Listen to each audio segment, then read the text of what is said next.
We're here. Let's go. Episode 14. 14. Let's go. Episode 14 over here. We got some great guests here.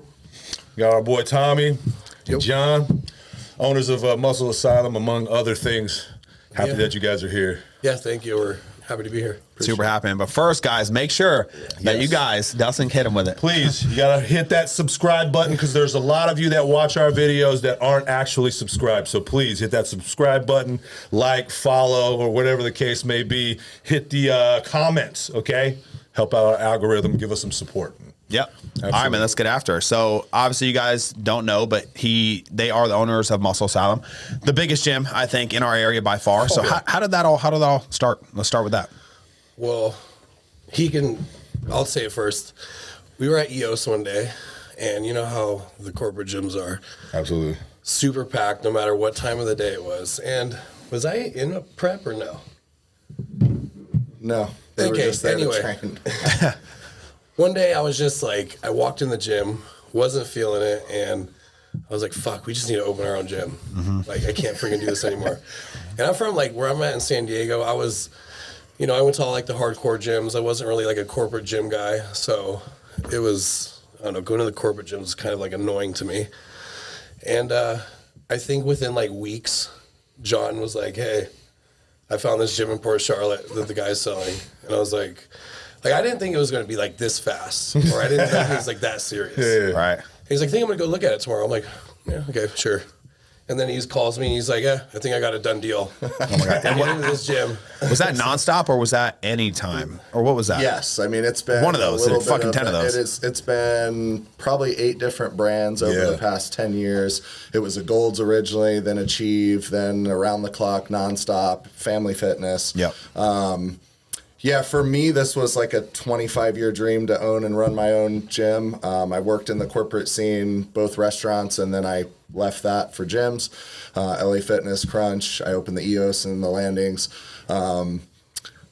And so when he said that, I think it was just sort of the push that I needed. I was at a space where I was already working for myself and didn't have anything else at the time going. The initial plan, I was looking for warehouse space. We were going to look for a box here in Sarasota, fill it with equipment, and just start small and kind of build the community first.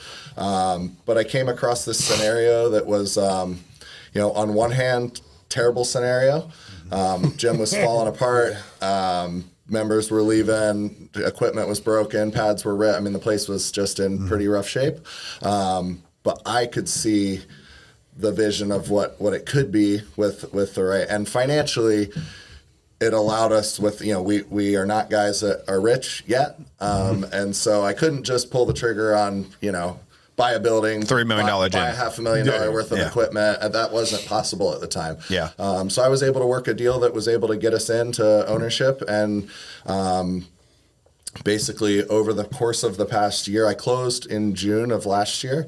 So over the course of the past year, a month at a time, we've just, new pieces, fix everything, new lighting, new paint, new this, new that, just a little bit. And I've still got a list of things. The goalpost just keeps moving out as far as what we want and what the vision is for the brand. Obviously, coming to Sarasota is still the main goal. So that's on the docket, hopefully beginning of next year. Okay. And then we're just going to keep going. Yeah, man. I mean, your gym is extremely bodybuilding based. Is that kind of was the vision when you guys went in there? Was this just purely for bodybuilders or? Yes and no. I'm an old school hardcore meathead gym before the big boxes came along and started putting them out of business. The old Steel Mills, the old Golds, several good brands in Orlando that I grew up going to, and I got into, Pumping Iron was my favorite video. Arnold is who got me into. I'm an old guy, so that's what got me into the sport. And then obviously the big box business model makes sense from a financial standpoint, but they crushed those guys that didn't really know how to run the business. They were just there because they were, bodybuilders or meatheads that wanted to, have a space. So those guys, most of them didn't survive, as you guys know, and they just sort of went by the wayside for a period of time. My belief now is that the fitness community has grown so much that you can niche down, and now there is a need and a desire for guys like us to get out of the big box gyms and to get back to that. It's the feel. I don't really have another word to describe it, but the feel when you walk in. to our gym versus any of the big box gyms, even the nice ones. We just have a different vibe when you get there, and it takes me back to those, you know, old school gyms that were just iron. I mean, I'll be the first to attest to that. Like when I go in there, the equipment you guys have and getting, like we just talked about, you're getting another piece, is phenomenal, dude. I mean, what gym around has that kind of equipment? Like, and again, we want you to be in Sarasota, you know, so move your ass, okay, over here and get this shit going because, you know, I mean, we have Amped, which is okay, right? But I think all the gyms have 3 or 4 really good pieces. Right. But nobody has everything, right? Exactly. So I'll go to like Amped on Fruitville for certain days. I'll go to Amped on Tuttle for certain days. Yep. I'll go hit up Crunch for certain things. It's just like, yeah, nothing has that full encompassing type of gym. Yeah. And it's not only like the pieces that you guys have, it's the vibe. Like, you're saying the vibe, but I mean, the people that are there too, you know, they motivate you to freaking destroy some shit. You get in there, you're not seeing freaking Joe Schmo over here who just got in the gym trying to figure out this piece of equipment. No, you got this person like, freaking getting after it, you know? That's kind of what we've been noticing more too with the gym is like, now you go in and you'll see like, I don't want to, like just a, you know, girl in there, small, maybe like 120 pounds, but she's like getting after it, right? Yeah. On the pendulum, loading up the weight with the logbook, going ass to grass. And, you know, you just don't see like people really training. At Even what I would call regular folks, right? Yeah. Like the guys my age, the 50, 60, they're getting after it. You know, this is, it's the term I would use is like serious fitness. So you don't have to be a competitive athlete. Yeah. We certainly are a home for any, you can be your first time in the gym. We're going to make you feel comfortable. We actually get excited about people that think they're interested in getting into fitness. And so, but yeah, it's just a different, everybody's there to get after it and to be their best self and to try to improve. So I think it's like the term, like, you know, you hang around 9 losers, you're bound to be the 10th, you know? So if you're at a gym and everyone's fucking looking good and you got Tommy walking around, they're looking like a goddamn animal, it's going to motivate me because, you know, I could be the first to put myself in that person's shoes because I was 15, 14 when I joined UFIT, man. And there's a guy named Jeremy. He's pro now, pro Jeremy, big boy. He's like 6'4". This guy, dude, when I seen him, I thought I saw a god. Like, and it motivated the shit out of me to be that big. And like, that's probably what the younger generation is looking at us and Dustin and all these people. So if you get 20 people that are taking this shit seriously in the gym, it's going to spiderweb motivate everyone. Yeah. So. And the lie that was told, right, and Planet Fitness predicated this when they came out with the lunk alarm and the stuff is that we're a bunch of intimidating assholes that are going to belittle you or make you feel uncomfortable. And I won't say there aren't any of those in our community of bodybuilding people. There always is a bad apple, right? But for the most part, I was a skinny kid my whole life. I started this journey at 170 pounds. And every guy that I met, and I'd walk over and hey man, what'd you do for your shoulders? And they'd come and show me 2 or 3 things. Hey man, your arms are sick. What do you do for arms? You know? And I just had such a good experience through the years with the biggest, scariest guys in the gym. And I can attest to that being how Tommy is with our members, and that's how I like to be with people. And so it's just a lie that was told for too long to you know, kind of drive that business model, which is you don't need to try hard, and those guys are scary. And it's like, no, I think the term is motivating. You know, that's So what's up with the Tootsie Rolls at Planet Fitness? What's up with that? Rolls, pizza, do we get like Tootsie Rolls at days? Muscle Asylum or what? Yeah, what's up, dude? I don't know, man. That's intra-workout gummies and shit? Yeah, that's not our speed, that's for sure. No? Okay, so no Tootsie Rolls there.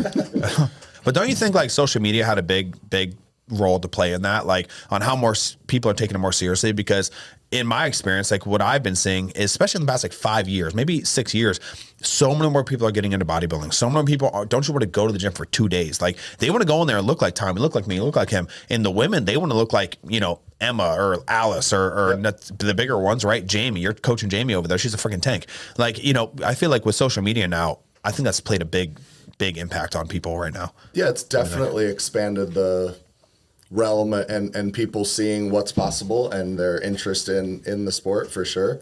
Yeah. How many people do you see in your gym at this point that are like filming stuff all the time?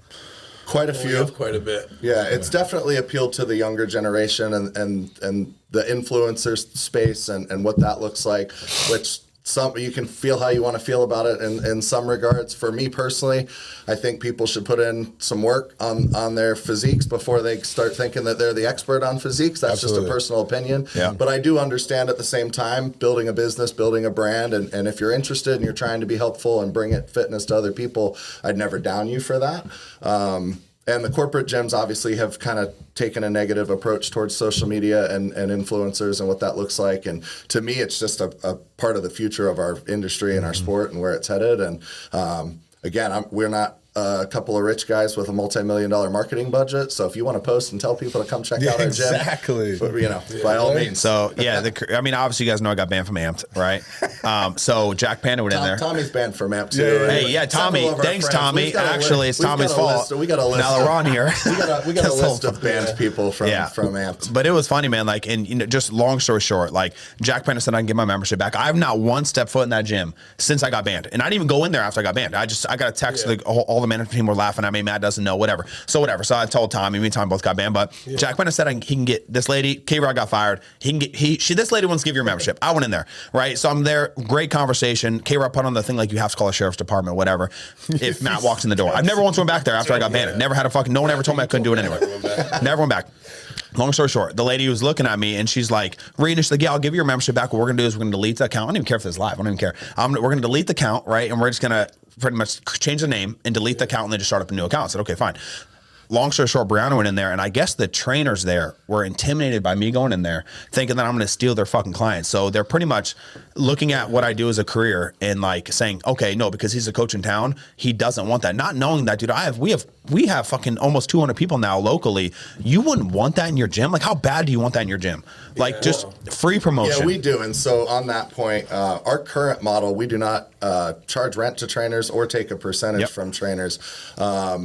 Our belief is that having good trainers that are out promoting our business and our gym, bringing members, basically any member can train any other member. So if you want to come bring me 20 new members and train in my gym every day, I will happily welcome all 20 of you into our space. It's also, for me, kind of a give back to the fitness community as somebody that was a trainer and was a training manager and has been in that space for a long time. It's very hard, as you guys all know, when you get your certification and you have 0 clients, to get that first one is like such an uphill battle. To get to 10, to much less to get to a 30 or 40 a week that you can actually pay your bills or feed your kids or take care of your family.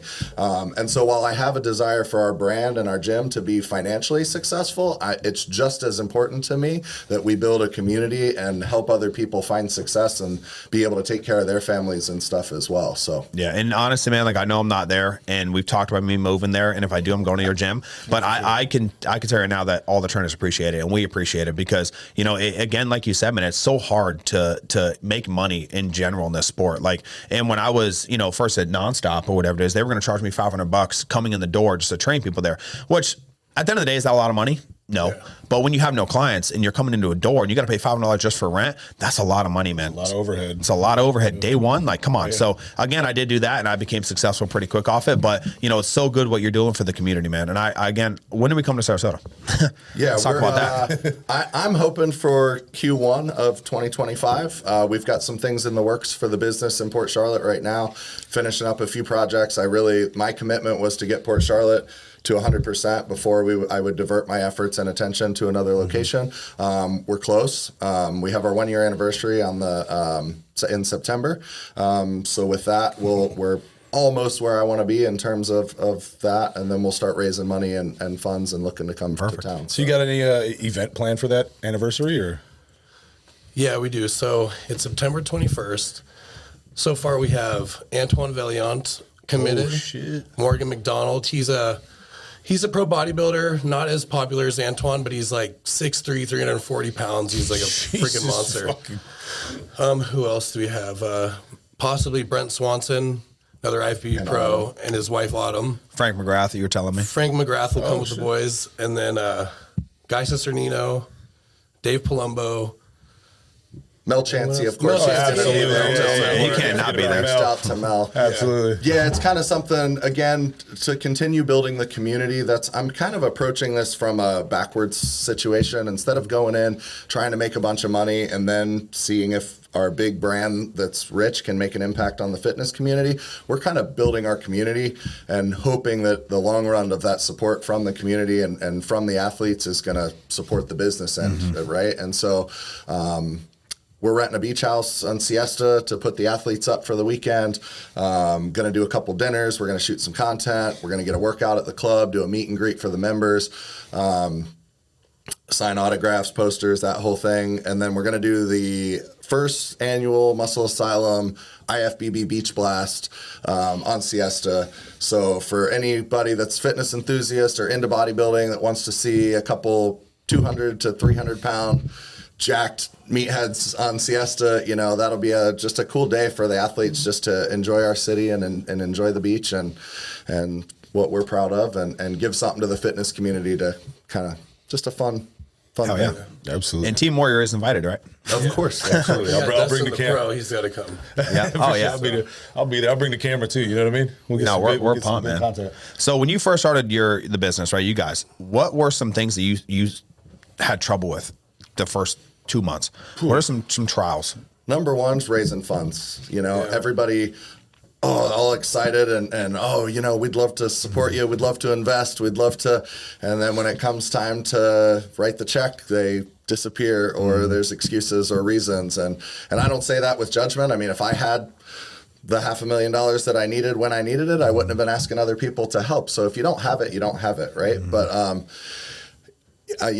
I'm just somebody, it's a bit old school, right? But I do what I say I'm going to do. I don't tell you I'm going to help you with something if I don't think I can help you. I don't run my mouth just for the sake of running my mouth. Like Tommy said, I said, hey, is that something you really want to do? Let's try to do this. Now we got a gym. I mean, I wouldn't have said that just to blow smoke up his ass one day at the gym if it wasn't something that I planned on putting some effort into. So raising money, man, was extremely, extremely challenging.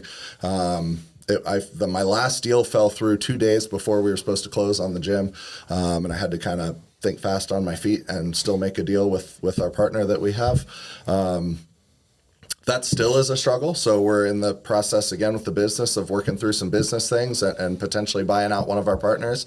And it's just finding funds and people that, it's easy to say that you believe in us and what our vision is to just tell us that. It's another thing if I ask you to back it up with some cash. Right. And even for me, to be honest, I've been tested over the course of the last year as to what my level of belief in what I'm doing is, because I have continued to spend my personal funds every week for the last year. To progress and to get us where we're doing. Our event that we're doing in September, that's an out-of-pocket event for Tommy and I. But we believe that bringing something special to the community and showing the larger fitness community who Muscle Asylum is and what we're about, in the long run will help build our member base and build the community. So Gotcha. It's worth it. So what are some things you would have done differently if you could look back a year? It's a hard question, but Yeah, once you've gone through all this stuff, I could say everything. Like if I knew it was going to be this hard on the front side, would I have jumped? Maybe not.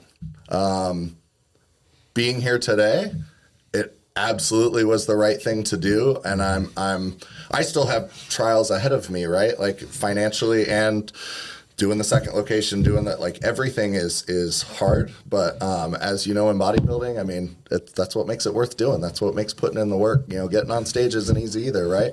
Right. But we do it because we like to be challenged. We want to try to, I've been on a path of self-growth to be my best self, and I want to give that to other people as much as possible. And this is a platform for me to continue to be able to put myself out there and do that.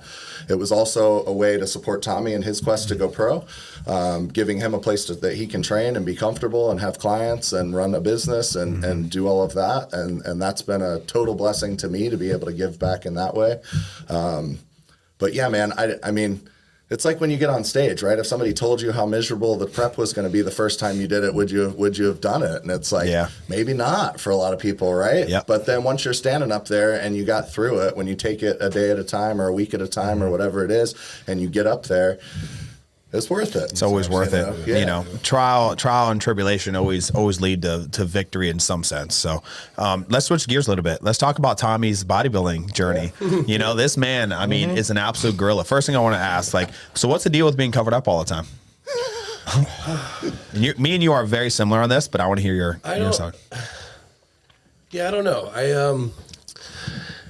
When I'm in the gym, if I have a tank top on or something, I feel like sometimes I can't really focus on the workout because, like, say I'm doing like, I don't know, like a leg day or something. I'll like start looking at my arms and I'll just be like, what the fuck? Like, maybe I need to like do this or like, it's not like, I just am never satisfied, right? So it's just easier for me to cover up, like, especially in the gym, because then I just don't really focus on what I look like.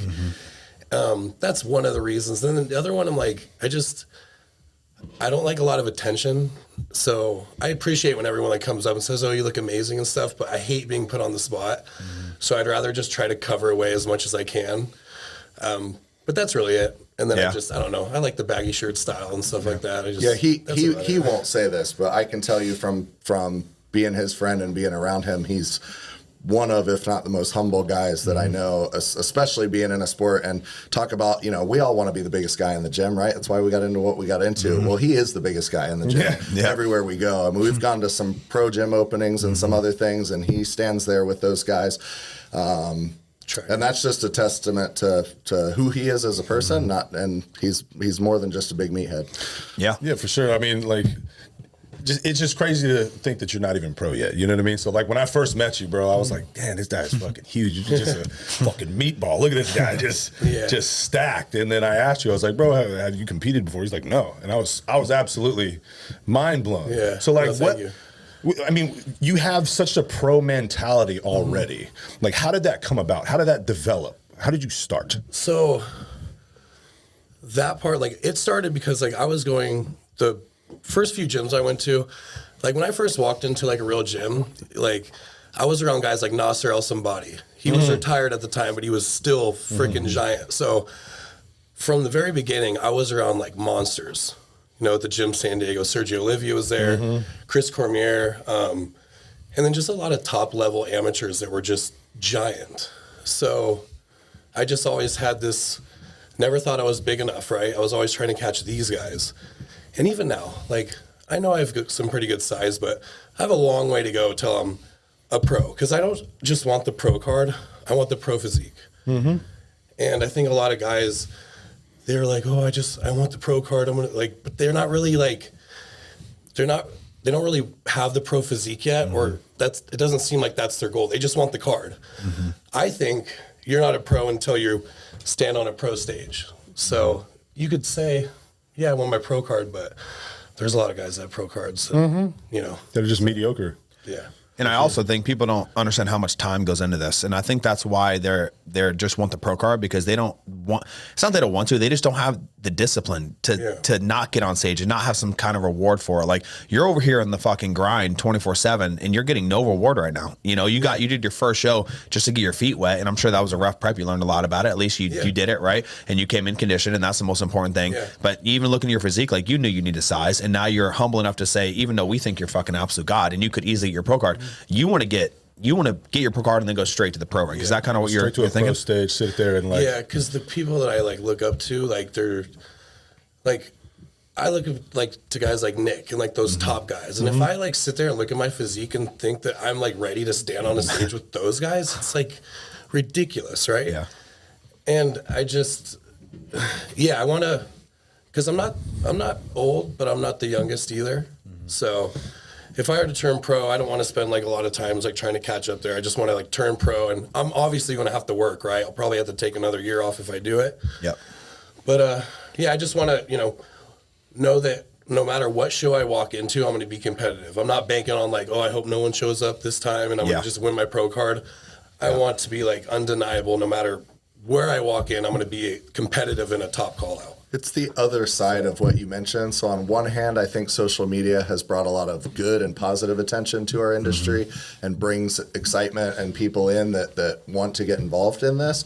I also think the negative side is, like you guys notice, I mean, when's the last pic of Tommy you saw on his Instagram? Never. It just doesn't. I beg him. It's not. Tommy pictures. Tommy it's- pictures. Send me one. Well, me too. I'm his business partner. I know. Good for the gym, I right? saw him next to freaking Derek Lunsford. I was like, I Jesus, know. that looks like a fucking. He's monster. outsized and Derek here. John's like, "You're gonna wear a tank top for this one for the picture?" I'm like, "Nah." Yeah, I got Derek and Mac to put on our Mac tank Rango. top, but I Yeah. didn't get Tommy to put one on. That's Right? crazy, man. But I think the piece you mentioned, right, which is time, and the new generation, the in many ways, the one thing that they just don't know and haven't learned yet is some patience. Yes. Yeah. And these people that work out for 6 months or 12 months, and then I'm getting my pro card this year.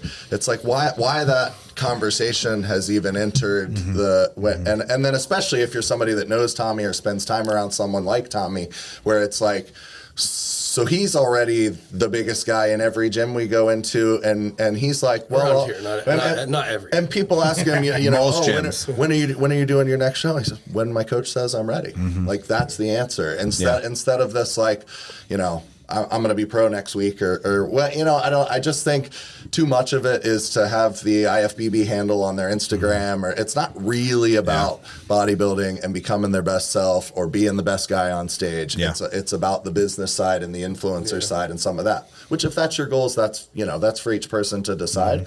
But as far as that dilution in the sport, you know, you can tell the guys that are into the bodybuilding because they're into bodybuilding Yeah. versus the guys that are just want the name. You know? I mean, I think we all spent, you know, years and years and years building our physique before I even wanted to ever think about stepping on stage. You know, I started at 14. He's a little bit older than me when he started competing, but like I started at 14. I didn't even think about getting on stage until I was 23. And I just loved bodybuilding, Brand. I always seen like different pictures, like Frank McGrath, like his fucking, his big ass forearms, right? And then you have like Jay Cutler and how like wide his shoulders are and how big his, and then you got Dennis Wolf. And like I would cherry pick like Dennis Wolf's quads and put them on me, you know? So I would just, and I fell in love with that. And I feel like a lot of people lost that completely. They're trying to chase the cloud. They're chasing the influencer status, right? And I get on Sebastian's ass a lot for that on the team, because if you're spending all your time, you know, on the video camera recording yourself, you're not fucking doing the work in the gym. I'm sorry. Like, put the fucking camera down, guys. Like, you're going up against Tommy, and I say this all the time on the podcast, man, you're going up against these guys that don't give a fuck about social media.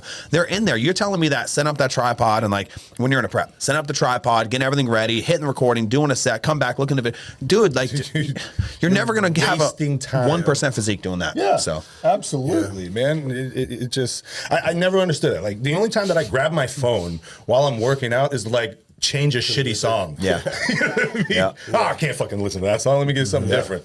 I can't see like it. when he's prepping and then we get videos and stuff, I make sure he's in the zone, and like I'll come and I'll get the camera and I'll record for him. Like, you don't ever see us set up tripods when we're in prep. Like, that's just not a fucking thing. And I think like if you're so focused on being an influencer, just do that, bro. Just focus on doing that. There's nothing wrong with that. There's nothing wrong with it. Do No. that, No. but don't try to say you want a pro card this year and you want to do all these things when you're not willing to make the sacrifices, right? You're going to sacrifice, you know, all the social media shit. Like, you could do a good job and hire someone, but I think a lot of these kids, man, they don't understand what it means to love bodybuilding. They don't, because, and I'm sure you guys see it in the gym, there's only when the camera's rolling is when they train hard Right. or something. It's like, Oh, two you know, more. if the camera wasn't there, Camera's off. if they didn't have a show in 6 months, they'd probably be off like dicking around or whatever. And, you know, they're not really, I don't really think they love the training or the bodybuilding. They just like what it looks like on camera. Yeah, Yeah. exactly. And that's why you stay for covered the up all the time. attention, too. Yeah. You love bodybuilding. You love and I think we're very similar in this sense, because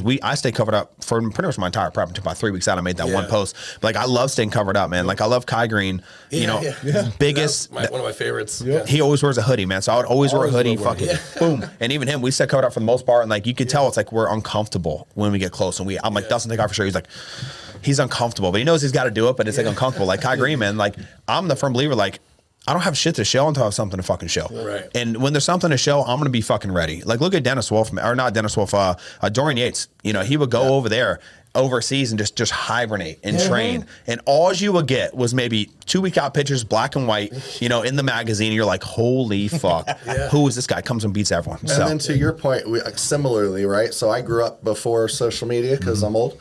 And, but I'd go to the gym and I'd feel, I'm jacked and stuff. And then I'd go home and the new edition of Muscular Development would be on my counter, and you start looking through, and there were no influencers, so you only saw pros. Yep. Yeah. And the only videos you saw were made by pros that could afford video content. So like I only ever saw that. And so as such, and I don't recommend this, but it took me till I was 41 to do my first show because I was never big enough in my head. I just could never get to that point. In retrospect, I was scared and always had some reason or excuse or life thing that I let keep me from doing it until I just finally had worked through that and decided to do it.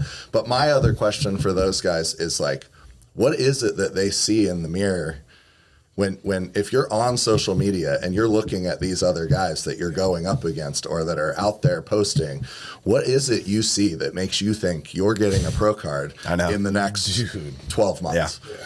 Like and that's not to discourage them. If your goal is to be a professional bodybuilder, I would be encouraging and helpful to anyone that wants that as their goal.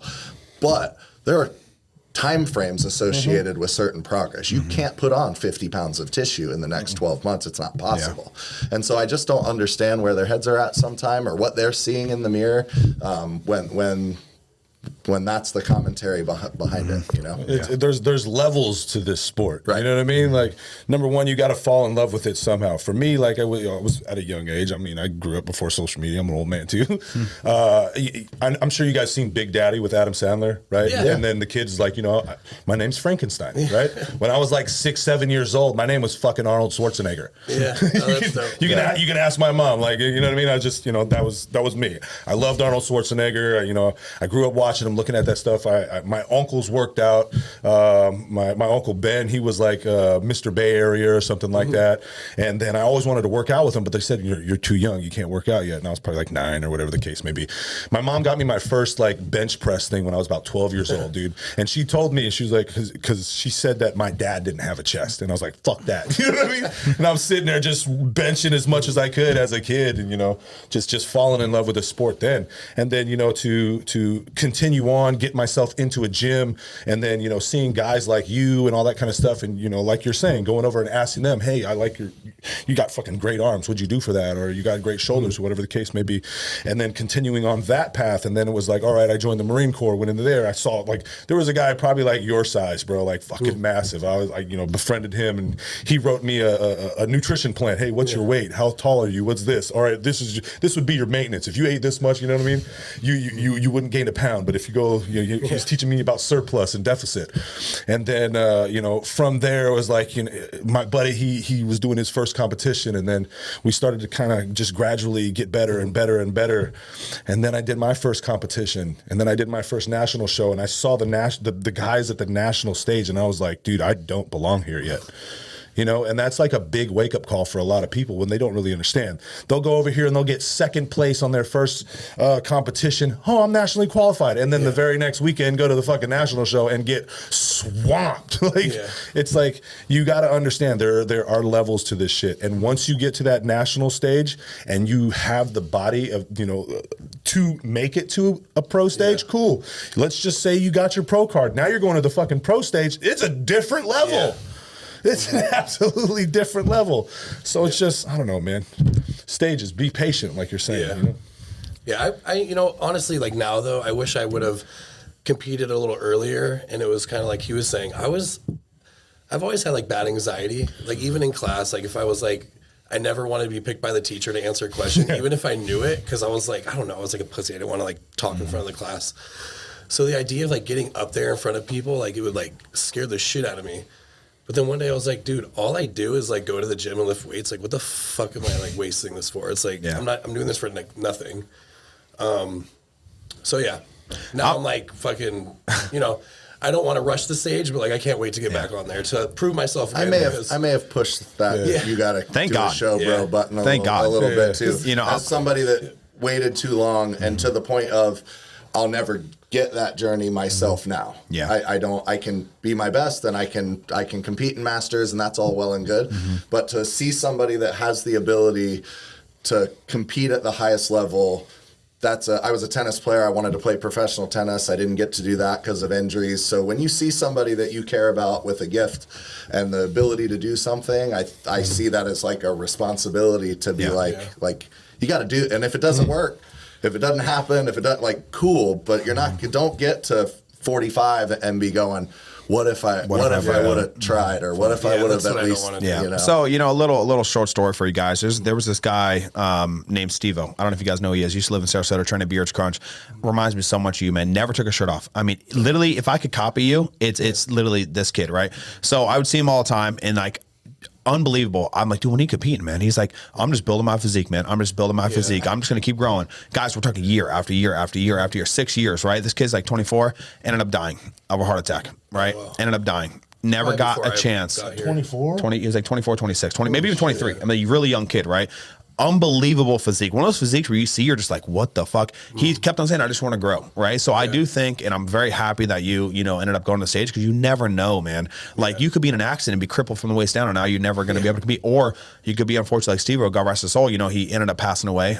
He's a really big person in town. I know he's really good friends with Moses and all the he was pretty much grew up with us, right? And it was so sad, man, because like that was always his dream to make it to the stage, right? And he ended up not making it. So for people out there that are scared to get on stage, man, like, it doesn't matter if you don't have enough muscle yet, right? Get to the stage the first time, just like you did. Now at least you can hit that conditioning. That's what I tell my athletes. Like, do your first fucking show. If you don't have a lot of bikini girls that do their first show, just see if you like the fucking sport before you spend the next decade on doing it, you know? It's like, people just, man, get your ass on stage. And I'm very happy you did that, man, because now you know. Yeah, and that's like another thing. Like, even when you guys are offering to help me pose, like, I was nervous about that. And that's why I was like making excuse after excuse. I'm like, Tommy, come fucking see me, please. Until I finally went on stage, and then like after, I'm like, holy shit, like I should have been practicing like this, because it's like I'll get into a pose and I'm like, oh shit, like then I look at pictures, like I'm not controlling my stomach, I'm not pulling it in on my front. I'm just like there flexing my arms, and so that's like another thing I'm gonna like go back to the drawing board and really like nail next time. Well, like, I mean, I'm more than willing to sit down and help you. You know what I'm saying? We are very good posers, and again, like, I think you have hired arguably one of the best coaches in the game. I think Hunter Rambod's a little above him, but arguable, right? Okay. Like, it's all apples and oranges at this point. He's good. Apples and oranges at this point. So what do you think the difference is? We want to know, what's the magic formula that Matt has? You know what I'm saying? Like, what's the difference? Honestly, he doesn't do anything like crazy. There's a lot of rumors that he does, because some of the guys he's worked with are like super big, and they always come in peeled, but it's really like just what everyone else is doing. I just think he knows how to get into his athlete's head. He's more of like he tries to be like a Phil Jackson when it comes to coaching. He just tries to get the best out of you. He's really big on like mental health and stuff like that. So I don't know. I think every like athlete fits differently with a coach, and I just fit really well with him. So. Yeah, and no, I totally agree, man. And I think that's what makes the best coaches. Because I think at this point, like, do I know everything? No. Does Matt know everything? No. Does Hani know everything? I'm sure that motherfucker's learning still, right? Yeah. Like, I'm learning. Dustin's learning. We're all learning. So I do think there comes a point where the mindset of the athlete means more than anything, right? If you can get to that mindset, and you're the second person to say that. You know who else said that?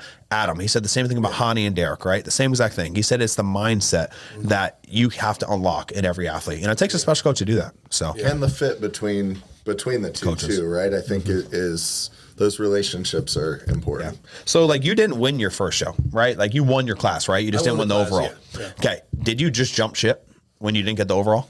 Like, did you just leave Matt? No, I didn't leave him. So why do a lot of athletes do that? Why do a lot of athletes do that? I think that if you're starting out, look, I don't know why they jump, but I know you like to get on people for doing that, and I agree. If it's like if they're like just starting out and they're blaming their coach for like placing bad, it's probably not the coach.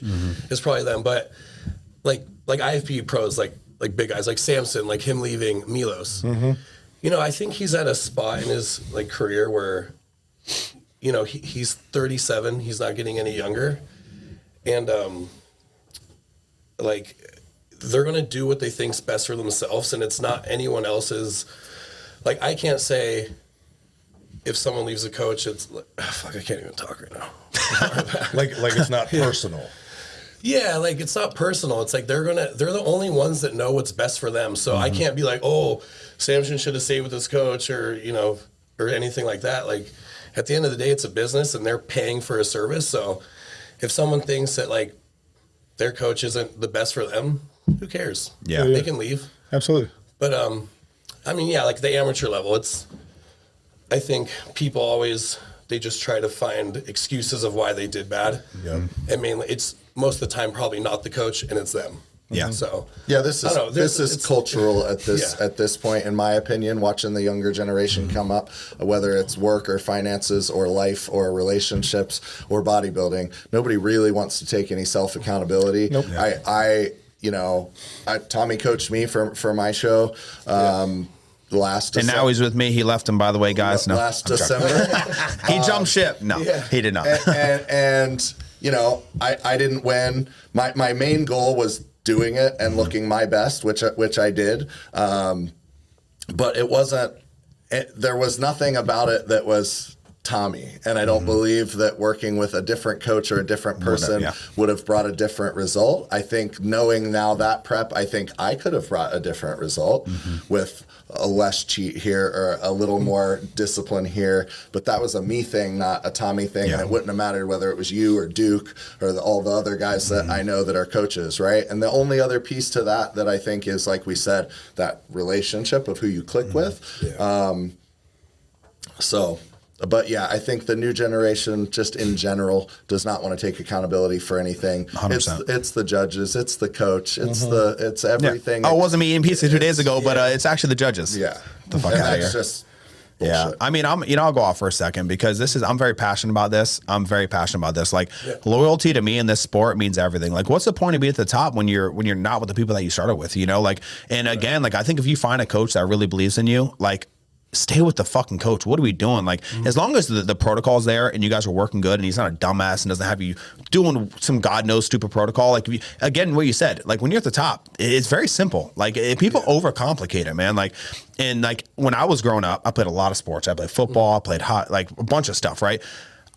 I am a firm believer of staying with my fucking coach. Like I would never think for a second, like, oh, I didn't win this football game, so I'm going to leave this team. Or no, these are the same kids I played with. These are my boys. Like we're going to fucking battle. Win or fucking lose, we win and lose fucking together. Like that said, the only other side of that I would say is like, depending on your journey, people may outgrow relationships, right? Or outgrow a team, and it doesn't. That's not, again, a poor reflection on the coach or on the team as much as it is,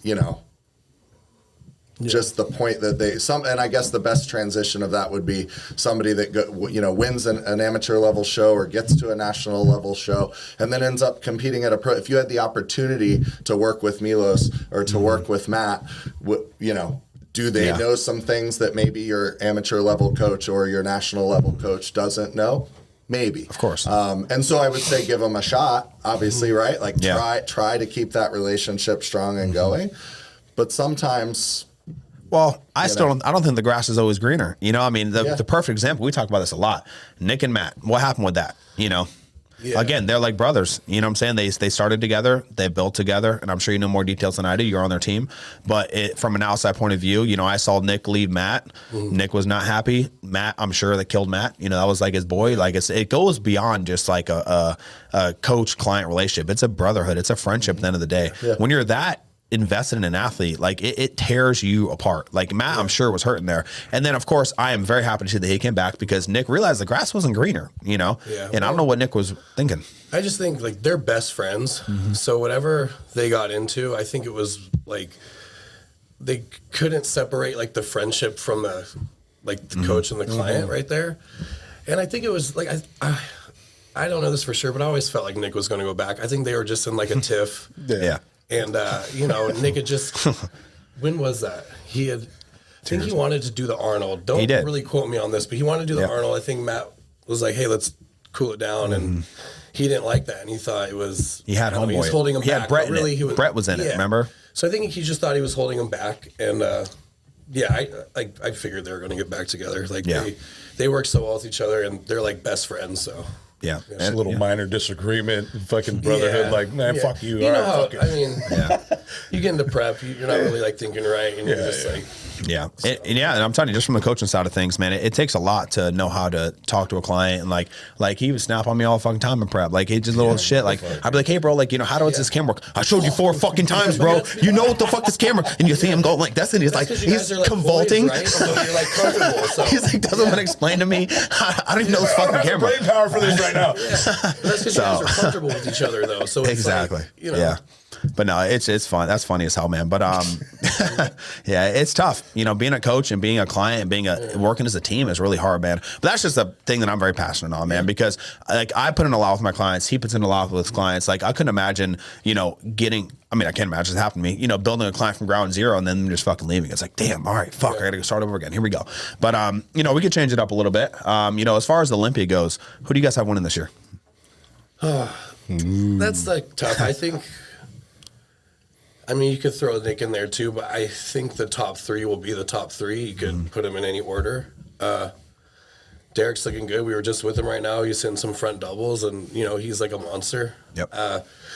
I see what people are saying, and this like he's the best right now, right? So Yes. I'm just going off I'm critiquing him based off the other 2 guys. Okay. And it's what everyone knows and what everyone hears. It's he needs to be harder in the upper body and the front and stuff. But I think once he gets it, there's no reason why he can't win again. He looks great, but I mean, I think He's definitely improved from Yeah. last year. But So when a champ improves, that is a challenge for the other guys as well, I think. I do think Hottie at the Columbus Arnold, that's like that physique he brought is the best bodybuilder on the planet. So right now I have a bet going with me and Mr. Big Sur. You know, I texted him and he was like, let's do $1,000. I'm like, I was like, hey, I don't know. I'm like, and then I texted him like 20%. I'm like, fuck it, bro, $1,000. I got Derek. He wants, he got Hottie to win, right? And he's like, no, but let's do 500. Because I firmly believe that Derek's gonna win again. There's not a shot in hell. I've been calling this forever. Like he's so good. If you could say he was off last year, and same was Hottie, right? Maybe a little bigger chest, dude. If that wasn't off Derek from the front, right, and an off Hottie, like, can you imagine if Derek just improves a little bit? well, I don't even think it's like him being off. I think he just needs to progress more. He's only 29, so he just he probably he might not, but maybe he will get like shredded like Hottie. I don't think anybody can get shredded like Hottie. That's Bro, why they call it like Hottie's Hottie crazy. conditioning. I think he's the only one that can get like that. But Derek's young, he's still progressing. Nick's young, he's still progressing. So I think it's just a matter of time. I don't, before they get to that level. Hottie's been doing it forever. I would have loved to see Nick last year. Like, I cannot tell you how, I was actually where was I? I think I was at the Olympia Amateur. Or where was I? No, I was at the Olympia Amateur, which was like a few days before. Yeah. And I got a text saying that Nick tore his fucking hamstring. And I remember looking at my heart just drop. I'm like, fuck. Because to me personally, like, if you look at last year, Hottie was off a little bit from the back, right? Derek was off a little bit from the front. But Nick, I feel like, is one of those only always bodybuilders comes on. from the front and back. So I was really looking forward to him last year. Nick's one of those guys that probably will never come off. He's always going to show up 100% condition. And again, this is just nitpicking from the top guys. Nick is fucking incredible. They're all great. And it's just like what everyone else says too. It's just the structure, right? So, some people think that it's really going to take the top 2 guys to come off for him to win, no matter how good he does. But I hope he does win it one day. I'm cheering for him. He's one of probably when I started, one of the guys I really looked up to the most. Because I like that look. He might not have the prettiest physique, but I just like the mass. I always said, if I could pick one person to walk around with, one body to walk around with, at the beach, it would have been Rolly Winkler. Oof. I know he was never the best, huge, but imagine how fucking it would be to walk with those arms and His most muscular, dude. Yeah, he was Jesus. a freak. And I get it. He was never we got third at the Olympia one year, but dude, I like that fucking mass because it's. Yeah. I think it's genetic, but you got to fucking work your ass off to get that dense and. Yeah. I mean, how many times did Sean lose before he won? Wow. God, no, of Roden. Oh, Roden, yeah. Roden won a he was. He was. Phil Heath. Arguably, you could say the best. Yep. But second best. I like Ronnie, but You like Ronnie? yeah, I don't think anyone was beating Phil in his prime. So Yeah, that's what I think. In 2013, Phil versus 2003, Ronnie. I still think Phil's going to give him a run. And I was a big Kai Green fan. I always wanted I'm Kai the to biggest. beat him, but Dude, it's I am I look too. back at it now and I'm like, damn, Phil is too good. Was it specifically because you were a fan of Kai Green, or was it fucking Generation Iron that really like swayed your? I liked Kai Green, but yeah, you could say like that because I always liked the underdog. Yeah, me too. So yeah, absolutely. So yeah, I was always rooting for Kai then, but yeah, Phil's now that he's retired, it's like, dude, he was the fucking best. There was no way Kai was beating him. No Not a matter shot. how big Kai's back was, it wasn't as bubbly and didn't like come at you like Phil's did. It was. I think if Kai Green would have just kept going, he would have probably ended up beating Phil Heath at some point. Like, I think if he, Like the J. like Ronnie. 2015, exactly. Like, he would have won at some point. And actually, 2015, I was actually going to the Olympia to see Kai Green because he was my favorite. You can see pictures, bro. I have Team Kai hoodies on. I go to the gym. I would never get on. I actually went there. I paid, and I really didn't have a lot of money at this point, guys. I was fucking dead broke. I paid all my money to go to see Kai Green, and he didn't fucking show up. And I thought he would at least show up. He pulled out like that week. Remember, he didn't sign a contract or something Yeah, it was stupid? like 2 weeks. He got like upset because they. Yeah, some fucking stupid Booth shit. Space or something like that was when he was starting his company. But Yeah. I don't know for sure. I remember getting there, man, and I was just devastated I couldn't meet him, man. I mean, I was a big fan. We actually used to talk on Instagram all the time really? too. Yeah, and then I deleted that Instagram eventually, but it was, man, I was sad that day. Yeah, and I think that Kai Green would have beat him for sure eventually. Well, he came back the next year and won the Arnold. Dude, that Columbus, Arnold look? Arnold Brazil. You're telling me that he would have And then he didn't do smoked it. Phil at that point. So Because I think Phil lose that next year? Phil lost 2017. 17, I think that's okay. I think 17 because then Yeah, so he 18 would've had a is good 17 chance loss. there. Yeah. Yep, I think he would have been on. Yeah. But yeah. So what do you think about like genetics and bodybuilding? Because how I'm seeing it is we looked amazing this weekend with Jen. I want to give her a big shout out here because yeah, she looked great. Jesus, man, she's so fucking good. But like, from powerlifting all these years and just her genetics, she has a little bit thicker waist, and it doesn't matter. We're gonna keep getting better. I mean, we gained 20 pounds this year of muscle. I still had her winning. Just then, I'll say it. I think we got robbed, but it's fine, but I'm seeing that in every division, there's a specific look that they're looking for, and even in bodybuilding, I think it's like, Nick and Walker could be that good, but when you're going up against Derek and Samson with these baby waists, there's only so much you could do, So the genetic thing, I think every division's really hard, by the way. Yeah. Right? Everyone. Like, there's some meatheads, open guys that probably like make fun of the physique guys, but dude, like, if you don't have the structure for physique, good luck. Yeah. Like, you have to have wide clavicles, you have to have a small waist. Like, it doesn't matter how peeled you get, like, you have to have the certain structure to be able to do well. Yep. And, I think with open bodybuilding, you can get away with having a shittier structure because, like, if you're the biggest and the leanest, like, you have a good chance of winning. But even then that's hard because it's like, it's hard to get that big and shredded too. So, yeah, man, it's like every division's hard. And, I think you do really well in physique because you have wide shoulders. Yeah. And you just build on top of that. Like, you have the structure for it. I want to see you in the classic. I want to come back to classic, absolutely. But yeah, I think genetics is really important. Like at the top level, I think a lot of people can turn pro with maybe not the best structure, depending on how hard they work. But once you get to the top, yeah, I think it's all about genetics. We talk about the reality check once you turn pro and you get to that first pro show. Like, again, we thought we were going to win, and I think we did get a little robbed at that show, to be honest again. I think we did, but whatever. We'll put that behind us. We're going to always say that. It's okay. We're always going to say that. We think about a little robbed, but it's fine, but I think we had a good reality check this season, right? It's like, you could be that fucking good, dude, but it's the structure, like these guys, like he's got a small waist, really, really small, but these guys have an even smaller waist. I know. So it's like, what the fuck, Put the density of the muscles onto that too. It's like, yeah.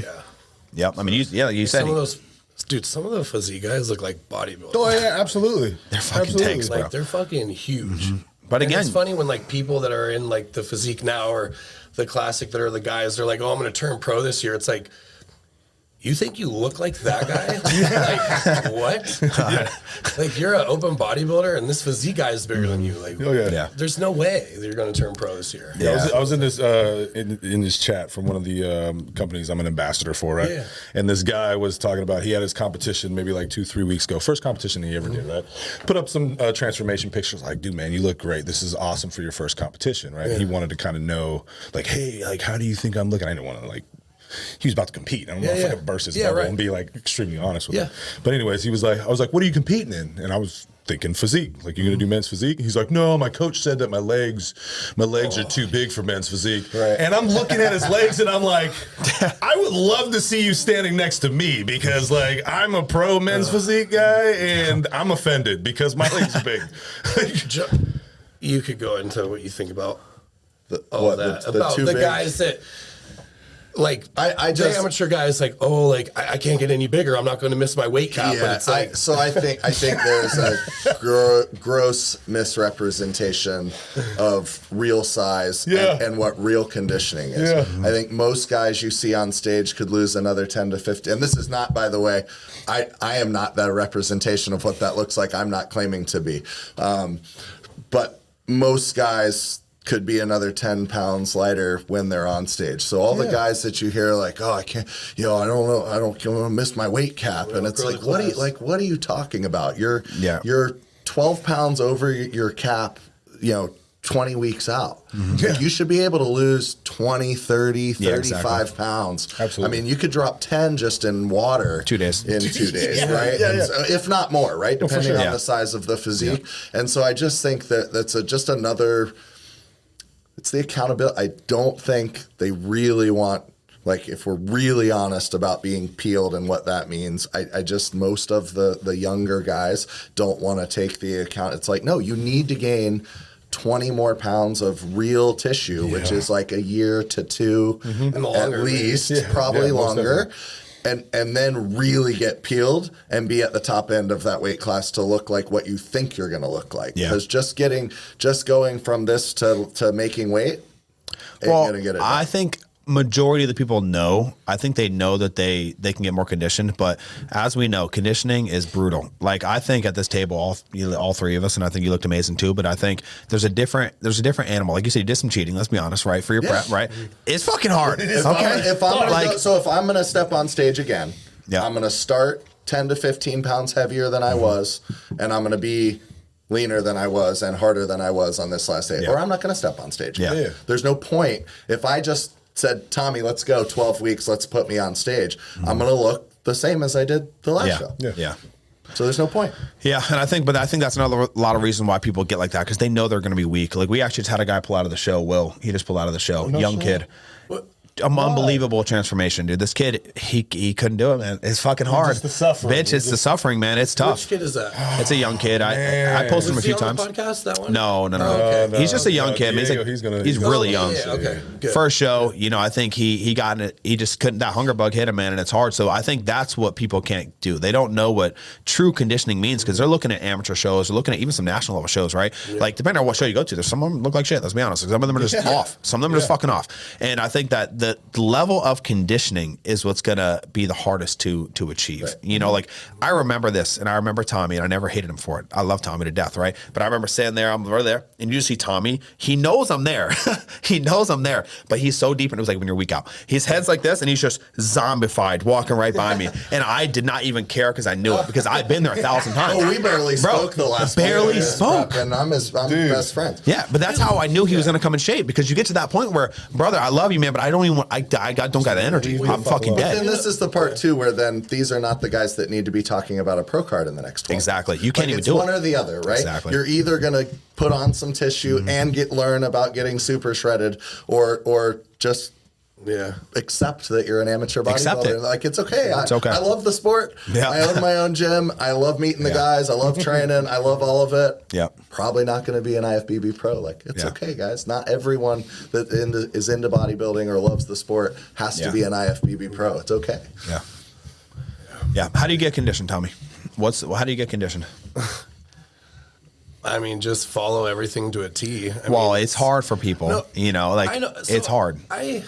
I get it, but at the same time, it's like, you're paying a coach to, like, help you achieve your best look. Like, if you're paying someone, like, why are you even going to think of, like, oh, I'll be okay. It's just a piece of pizza or whatever. Yeah. Like, why are you even paying him at that point? You're just, so I don't know. I just follow everything to a T, and then I trust, the plan given to me, and that's how I do it. I've always loved, like, that grind. Like, yeah, it sucks to feel hungry, but in a way, it's like you kind of, like, I kind of chase that, because I know if I don't feel that, then I'm probably not working hard enough. Insider tip too from somebody that knows him. He also stays in pretty decent shape. So I don't think in the 2 years that I've known him, he's missed a morning of 20 minutes of fasted cardio.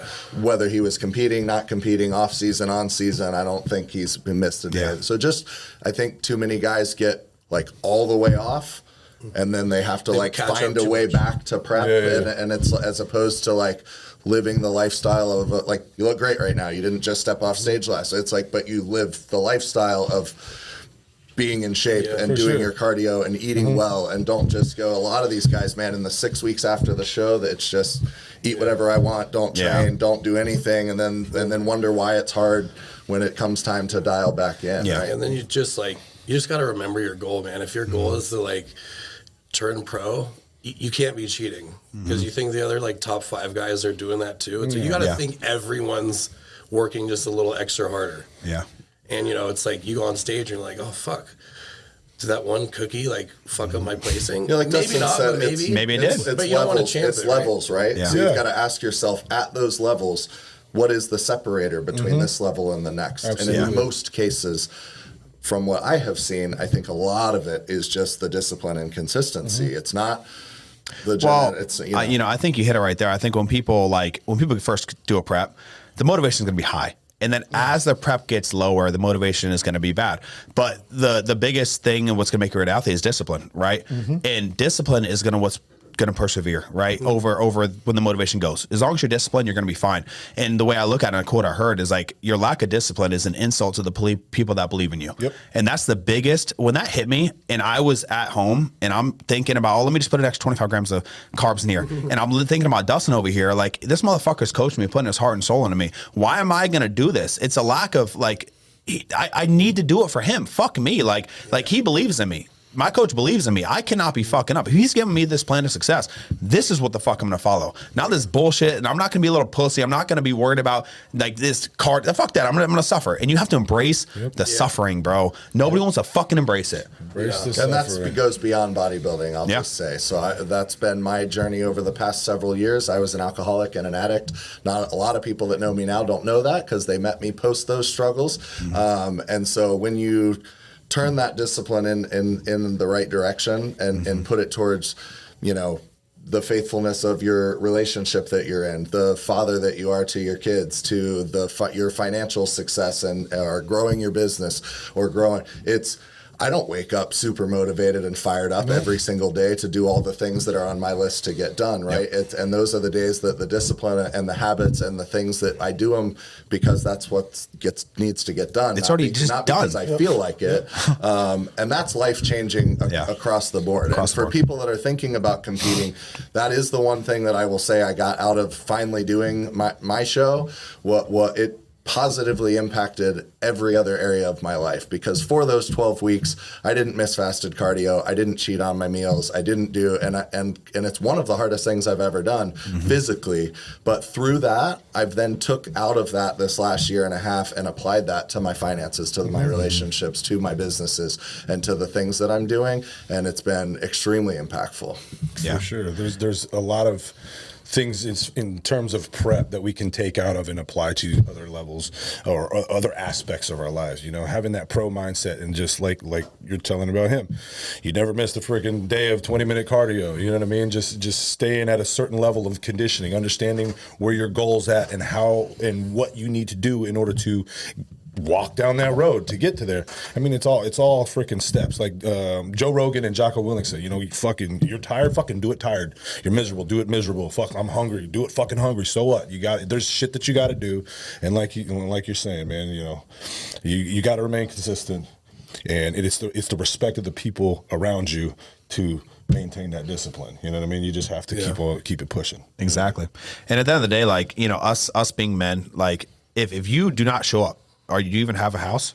Like, do you even have things? Like, people fucking rely on us. Like, if I don't show up, I'm broke. My kids don't have a house. Like, I don't have food. Like, we're the providers, right? Like, I have to fucking provide. And I look at the same way when I'm doing this bodybuilding prep, man. Like, no one's going to do this but me. I have no one to fall back on. Nobody's going to pick me up and go put me on the fucking cardio machine. Like, it's up to me to make that shit happen. And if you don't have that mindset, and I told Will this. I said, the only thing you have to look forward to in this entire prep is just getting conditioned. Just embrace the suffering. Embrace the conditioning. Be like, no, I want to eat this fish because I know tomorrow it's going to benefit my body. I'm going to wake up and I'm going to be fucking peeled. That's the only thing you got. I mean, what else? What helped you through yours? What? Sorry. How'd you embrace the suffering, that hunger? I mean, I know that feeling that hunger makes you feel alive in a certain aspect, but how'd you I don't know. it? I just like I said, I was just I have a goal, and that's just thinking about that. It was easy not to cheat. Like, yeah, I was starving, but like, and you know what's funny too, and I don't know if you guys do this, but for like the last like 4 weeks We all do it. of my prep, like I will just look up food stuff all day on Instagram. I knew it, bro. And it's like my Explore feed. It's like everything is like cakes, burgers, and everything. And it's like I would never go out and like eat that or feel tempted to. I just like it. And there was probably for a stretch of 3 weeks straight, I would do my cardio at EOS just because it's like right down the street, easy. There was a breakfast company right down the street. Yeah. So I'd go online and look at all the pastries. And whatever I thought looked good, I would freaking order it and make Sydney eat it in front of me. Oh my God. Poor Sydney. Gaining 50 pounds. I was like, dude, just tell me how it tastes. Like, Just fucking explain to me in great detail. Liked.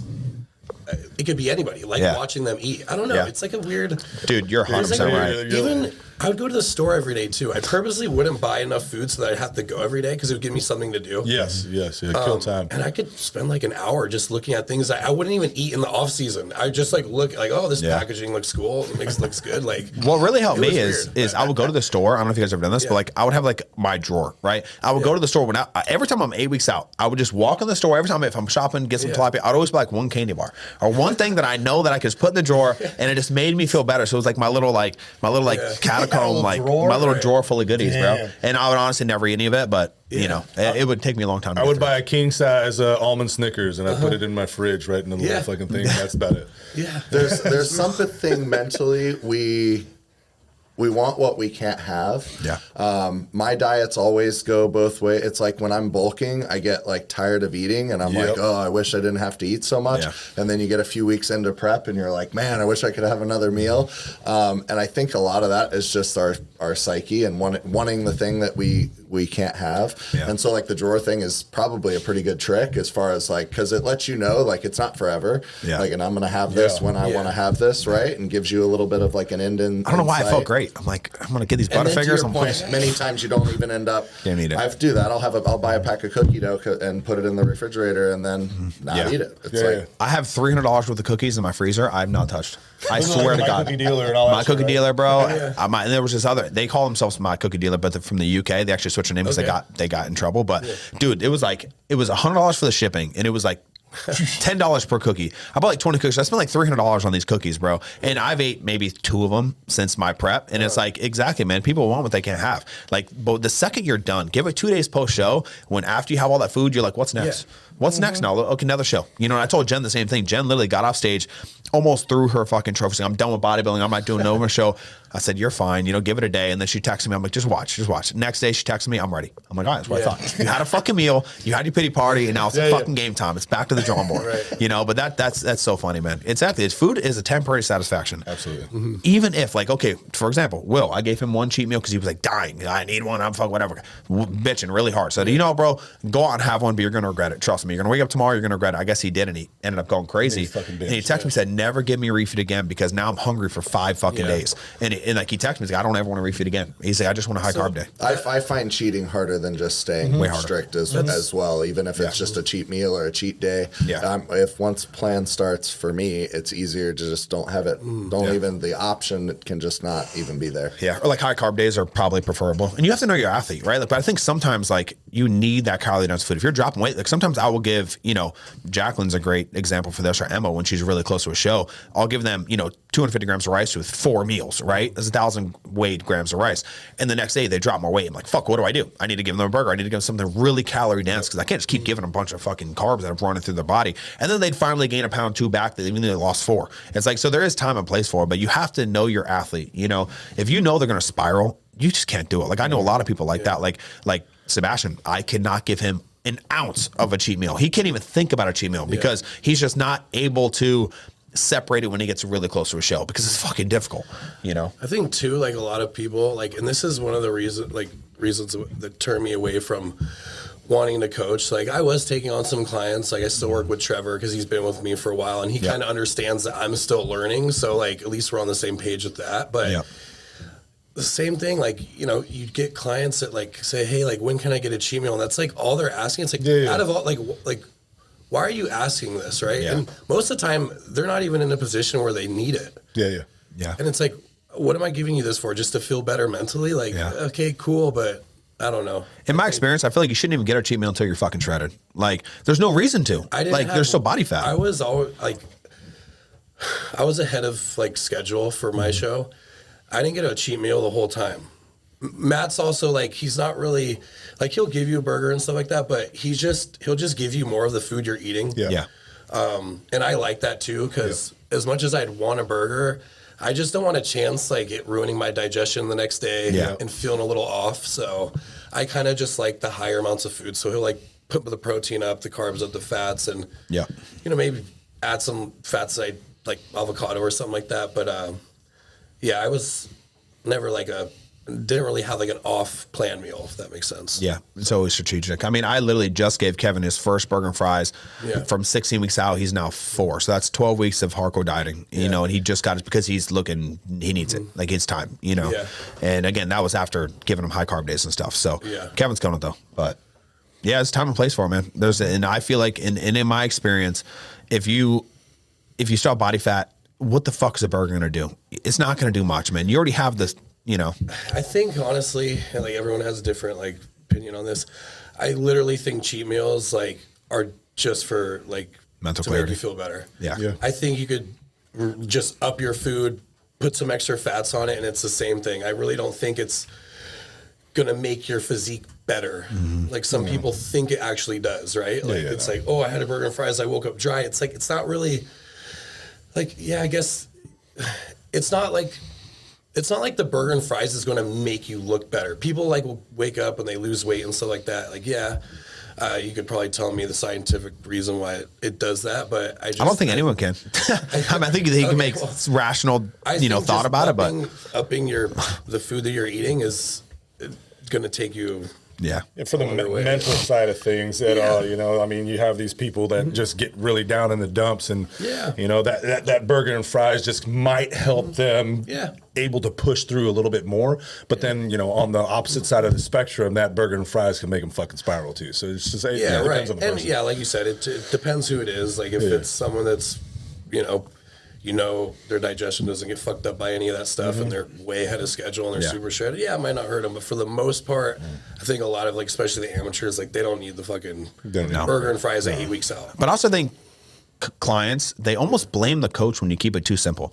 Like, because they think it's supposed to be this big rocket science fucking experiment with all these different food sources and burgers and fries and refeed and high-low 5-bar burger. No, bro, no. It's so fucking simple that it makes you think, like, does this coach know what the fuck he's doing? Like, if you look at a lot of my clients, like Jacqueline's been on the same plan for 5 weeks, dude, but she's just transforming day to day. Like, and don't get me wrong, I will give her some high days and stuff, but again, the same plan, the same maintenance plan.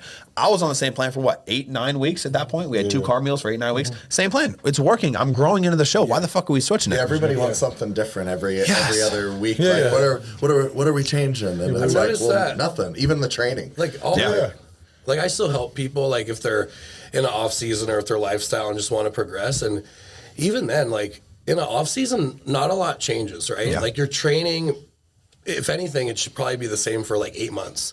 But everyone's like, hey, like I've been doing the same workouts for the last like 2 months. Like, should I do anything different? It's like, no. Progress in the workout you've been doing. Max out on all those lifts. Did you get really like? It's all this like Dorian. He did the same fucking lifts every session, and he continued to progress. I mean, I did the same thing. I get it. I get people like variety. They like to switch it up, but. We need muscle confusion. No, you fucking don't. Yeah. You just need to master the lift that you're doing and continue to progress in the variables, whether or not that's fucking more reps or higher weight. It doesn't, or more sets. It doesn't matter. But there needs to be variance or changes, progression in the variables, and people don't understand that. Yeah. Like they really don't understand that. Like, and to me personally, man, I do training plans once a month. It's a lot less for. Do I think it's going to work and be able to help them? It's way more for like their mind and to be able to like have them have fun with the gym, right? Like I want them to have fun. I want them to experience different things. Like I know I hear a lot of good feedback on that, but that's my max. I won't do week to week plans. I won't do, me personally, I'm on the same boat as you. I feel like I did the same workouts for probably the first 6 years that I worked out. I literally for chest, flat bench, flat flies, incline bench, incline flies, decline bench, decline flies. Bro, that was my fucking chest workout. And I just exploded, you know, but I just got stronger. And for lifestyle clients, like I get it, like switch up the things, make it fun for them because, you know, that's probably what they need. But I'm more so talking about like the serious fitness people, the competitors, like, you don't need to be switching shit up all the time. Yeah. So, well, the thing is, I still do for them because in my experience, I found that I don't really lose clients. If I do, it's very rare. And I think that the reason for that is because, you know, I get a lot of clients come to me, right? They'll come to me like the first thing they say is, oh, my coach had my training plan for 6 months and I asked them to fucking switch and da da da. And I know their coach and I know that that's majority of what they do. And so me personally, I look at as like, I want to keep the clients. I want to keep them happy. I want to at least give them something to look forward to every month. So even though I might not switch up too much, it's still like, okay, instead of doing, you know, rope tricep extensions, you're going to do, you know, T-bar tricep extensions. You're going to do something different just so they have a little bit of variety there. But I'm 100% of your guys' side on that. I don't think you need to switch shit. I think you just need to get stronger, lift harder, eat more food, you know, maybe take a little more PEDs at the right times. You know what I'm saying? Well, and the point that Dorian makes on that too is like we all connect with different exercises that work for us. Yes. So if there's 12 different chest exercises, but I find the 3 that work best for my chest, wasting my time on the other 9 because we change it up regularly is stupid if I can just progress with the 3 that feel the best or work the best for my chest. And that to me is the miss in change ups when it comes to that is it's like the athlete should be saying like, oh, this I really connected with my biceps on these. And then that should be like the staple bicep exercise of their arm day, not the one that they don't really feel or they can't get a good contraction or for whatever the reason is. We're all a little bit different, you know? that's like what I used to do. Like for biceps, I felt like I needed to do like 4 or 5 different exercises because that's what Ronnie or Jay did. But like really like, there's probably only 1 or 2 that I really connect with. So I just spam them the whole time. I don't like, you know, if I go, I like doing like single arm cable curls, like those were good. Anything cable I really like, but dude, like isolation bicep curls with like a dumbbell, like sometimes I just don't really feel them. Like preacher curls, I don't really feel preacher curls at all. I never did those. I never did them. Like lying on a bench and trying to get it. I just don't feel a contraction. You know, I mean, we worked out with Derek and it was a good workout. I don't really have arm days, so doing just arms with him was good for me. Probably fun. But there's like the bench. What's that one? Yeah, it's like the hanging preacher. Yep. It's So you all- lie out. Spider curl. Yeah, and like I just didn't. You know, connect man, them. I did them though because he was there. Like, Well, listen, man, it's cool for the video. You don't tell Mr. O that you're going to change up the workout. Exactly. I do what you do, buddy. Right, Well, so. yeah, I think like, again, like when I train clients, it's, you want to keep it fun for them. And I think like when Derek probably got used to like, oh, let's do something different. Let's have some fun. And I think that's good. But I think if you're trying to be a Tommy, you know, or a Dustin or, you know, somebody really fucking crazy, you have to stick to what works for you. For sure. Yeah, absolutely. Stick to the workouts, the exercises, the movements that you feel the most connection with. Absolutely. Okay. For sure. Because there's a big difference. And like for me personally, like I don't like flat hammer press. I don't feel it all. the hammer strength. Yeah, I don't feel it all. Okay, so next time you're at our gym, and you probably use it, but all the hammer strength pieces in the new like in the EOSs and Crunch, those are all Gen 2. Yeah. If you've ever been on a real Gen 1 hammer, like it's actually a really good piece. Yeah. We have it at our gym. Honestly, I think the original hammer flat is probably one of the best ones ever made. And I mean, we figure that like the companies have changed up their equipment because they've made them like the body, like the frame of them smaller to fit and load up Most into of these them are corporate gyms. footprint based. Because if you look at a Gen 1 hammer, like it's so They're like huge. the body of it is so much bigger than like the new ones. The little ones, like the handles go up and you're like 100. That's it. You got to get in there like can't even this. get in. Like, you're like, Yeah. And it's like the seat's angled up and it's not really like So a flat, I've and it's like- talked to some of the equipment guys about this. So when the big box gyms were kind of taking over the space, the same thing happened in the equipment industry where a couple main companies bought up the rights to these different equipment manufacturers, and that's when it changed. So back then, the Gen 1 stuff, they were made who worked out on fitness equipment back then? just big boys. Bodybuilders. This fitness was not a thing. These big box gyms with 10,000 members for $10 a month was not a thing. Yeah. And so when that happened, that's where you got the Matrix line and the hoist line and all these bullshit like little hotel gym pieces. And so for guys like if you have any size on you or you're strong at all, like but you get in and that's what we love and that's sort of The idea with Muscle Asylum is to bring back that old school feel, both from an atmosphere perspective, but also there's just some of these pieces they made right the first time 40 years ago, man, and they're the best pieces that you can get. So Totally agree. we hunt them down. We've driven all over the United States picking up equipment. I'm a big equipment nerd, and I don't know if you guys saw, but we just got in like a original Cybex hack squat. Dude, It's like, fuck yeah. It's so your guys at Counterculture got one they too. got one, I actually absolutely. really like him. They're doing like good, Yeah, my boy good Alvin, stuff up there. Yeah, he's got a lot of good good to go. shit. I still That's the gotta same make it thing. up Fucking there, nerds so. out on all the Yeah, equipment. He's shout got all out the to good- him. We bought a piece from them, actually. We bought their Cybex pull down. Yeah. Oh, did you? Nice. Yeah, no, but to get that Cybex piece, I look on Marketplace every day to find like shit like that. And right now, if you find an old Cybex hack, they're anywhere. You can find them anywhere from like 5,000 to 7,000, and they don't make them anymore. Even the newer models. Wow. What's his Bryce and Steven up at Super Fitness Gym Equipment in North Carolina. Shout out to them. They had like the last 20 Cybex hack squats, and they were all they were selling them for $7,000. Wow. They had So when 20 of them? Yeah, 20 of the last ones ever Cybex made. stayed open for 2 extra months to finish manufacturing for them before they shut down the factory. So there were $7,000. I found this old one on Marketplace in Texas. It was like $3,000. I was like, I have to get this. This is like, I won't find it anywhere cheaper. Was talking to the guy. He's like, yeah, you can arrange for it to be shipped, blah, blah. So I got on the phone, actually contacted Alvin, and he helped me out. And then when I got all that set up, the guy failed to mention, he was like, yeah, actually, I don't take any electronic payment. It's just cash. So I had to actually go there to get it. Wow. So the very next day, I had to jump in a freaking box truck and go get it, or else he was going to sell it. Yeah. And yeah, so we're just doing shit like that all the time. Like, I don't mind driving for a good piece. When we leave here, we're actually going to pick up a True Squat in Tampa. And I think there's only 2 gyms in Florida that have it, Revive and Lionheart Gym up in Clearwater. And I don't know if you know what that is. It's just an old, like, it's kind of like a pendulum and a hack squat like combined. It's plate loaded, but it just goes straight up and down. Okay. I'll have to show you a picture after. Yeah. But it's So we'll it's just have, one of those we'll pieces have that's every like, yeah. variation of squat, leg press. Oh, fuck. Yeah. Dude, your legs leg machines are I gotta go out there fucking. for legs, man. I've been telling you guys, man, I want to bring my girls out there, like Natalia, Jen, Yeah, I even mean, Jacqueline. It's worth. I Brianna. know right now Port Charlotte is a little bit of a drive. In my opinion, 1 day a week for legs, it's worth the drive. Worth it. There's no other. Yeah. There's no gym. I know this for.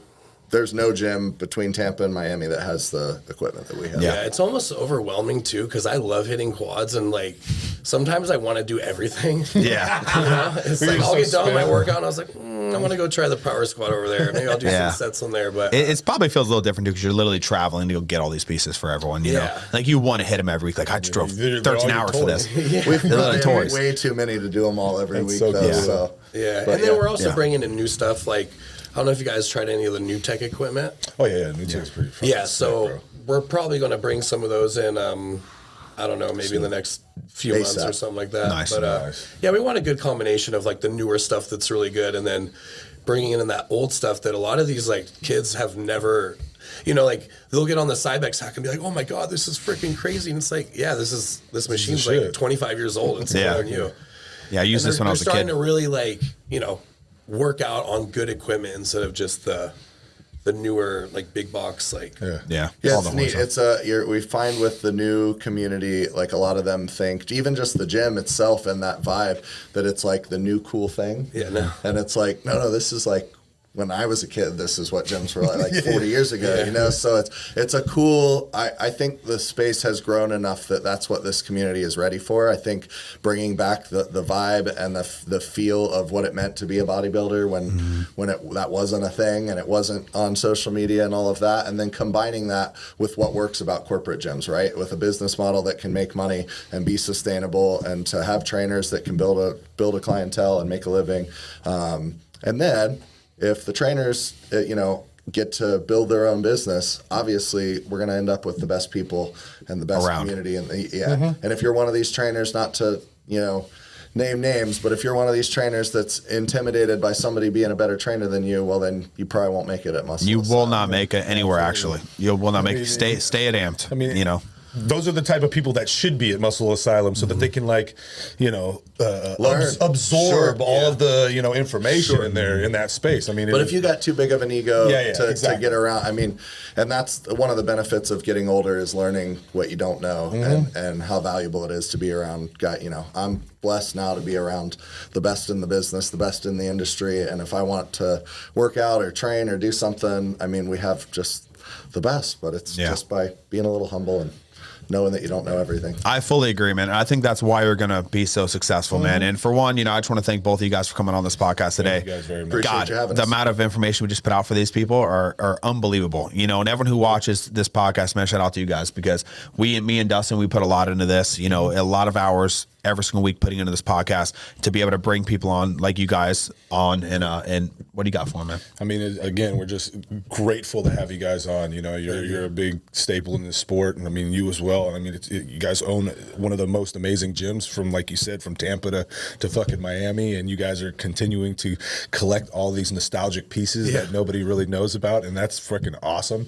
But yeah, we're just grateful to have you guys on. For sure. Thanks for having us on. And I apologize that I kept getting choked up when I was trying to say. That's just the nerves. That's the anxiety I was talking about. You killed it, bro. But I'm getting more comfortable with this on camera stuff. Dude, you did amazing, man. I didn't even think for a second you We'll choked have it to all. have you guys down. So we are in the process of constructing a studio in the other half of our retail area, so that we'll be able to do podcasts, interview. When we have athletes down, we want to be able to interview them, get content. You guys can post up there to do an episode down at the Beautiful. gym. Again, for us, and I think this is just a different thing. Corporate America has kind of led with, stepping on other people to get ahead and to get successful. And it's just not who I am, and certainly never what I thought fitness or this community should be about, right? I mean, I think there's enough for all of us to win. We can all have clients. Sure. We can all make good money. We can all be successful. And that's really what we're trying to bring both to the fitness community, but then to the business community as well. So. Yep, and you will. You're on the right path, man, and I firmly believe in both you guys. But Definitely. Thank you guys again very much. But again, episode 13. Subscribe, okay? 14? Subscribe 14. to 14. this. Support us. You know how we do over here. Hit that follow, hit the like, comment, and then the bell notification so you know when we're posting more of these vids. Let's go, guys. Let's go. Episode 13. 14. 14. Let's go. All right, dude.